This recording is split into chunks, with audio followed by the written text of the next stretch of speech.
আমরা আল্লাহ সবচেয়ে কাছে চলে যাই। আল্লাহ বলেন ওয়াসজুদ ওয়াক্তারিব, আমার কাছে আসতে চাও, সেজদায় লুটিয়ে পড়ো, আমার কাছে আসো, সেজদায় লুটিয়ে পড়ো, আমার কাছে আসো। কিয়ামতের দিন রব্বুল আলামিন সেজদার চিহ্ন দেখে বান্দাদেরকে, ফেরেশতাদেরকে আইডেন্টিফাই করতে বলবেন। কিয়ামতের দিন সীমাহুম ফি উজুহিহিম মিন আসারিস সুজুদ, নামাজীদের কপালের মধ্যে চিহ্ন দিয়ে দিবে কে? সবাই দেখেই বুঝতে পারবে লোকটা নামাজি ছিল। সুবহানাল্লাহ, কি ভাগ্যবান! কিয়ামতের দিন জ্বলজ্বল করতে থাকবে, আর যারা নামাজ পড়ে নাই তাদের চেহারাগুলো কালো হয়ে থাকবে। এবং সেজদা যারা দিয়েছে, এই সেজদার জায়গা কখনো জাহান্নামের আগুন খেতে পারবে না, কখনো খেতে পারবে না। এজন্য নামাজ যেন আমরা না ছাড়ি। বিশ্বনবী ইন্তেকালের আগে কয়েকটা শব্দ বলেছেন, এর মধ্যে একটা বলেছেন নামাজ। নামাজ, উম্মতেরা নামাজ, নামাজ, নামাজ ছেড়ে দিয়েছে। ওমরে ফারুক একবার নামাজ পড়তেছিলেন, আবু লুবলু নামে একজন এসে ছুরি মারলেন।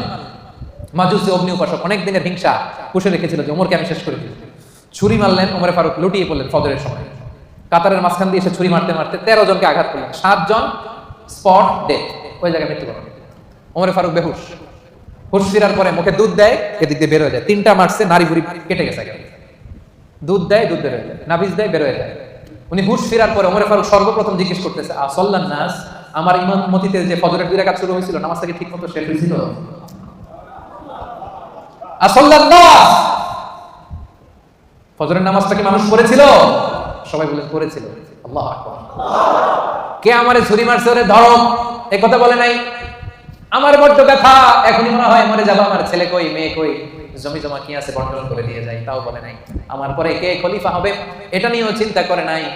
হুশ ফেরার পরে, চোখ খোলার পরে প্রথম কথা ছিল আসল্লান নাস, আমার দায়িত্বে যে ফজরের নামাজ শুরু হয়েছিল, 1 রাকাতের পরে ছুরির আঘাত খেয়ে বেহুশ হয়ে গেলাম, 2য় রাকাতটা তোমরা পড়েছিলে কিনা বলো।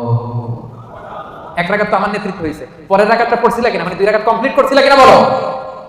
হুশ ফেরার পরে প্রথম কথা, নামাজ পড়ছিলা এটা? ফজরের কি অবস্থা? আল্লাহু আকবার। কেমন পেরেশান থাকতেন সাহাবারা। আমরা নামাজও পড়ি, দাড়িও চুলকাই, নামাজও পড়ি, টুপিও ঠিক করি, নামাজও পড়ি, মোবাইলের এসএমএসও দেখি, আছে না নাই? সাহাবারা মরুভূমির মধ্যে যখন নামাজে দাঁড়িয়ে যেতেন, আকাশের পাখিগুলো খেজুর গাছ মনে করে তাদের মাথার উপরে এসে বসে যেত। এমন ভাবে দাঁড়াতে, নড়েও না চড়ে না, তো পাখি মনে করতো খেজুর গাছ যায় বসে, মাথার উপরে বসতো। এই ছিল তাদের নামাজ।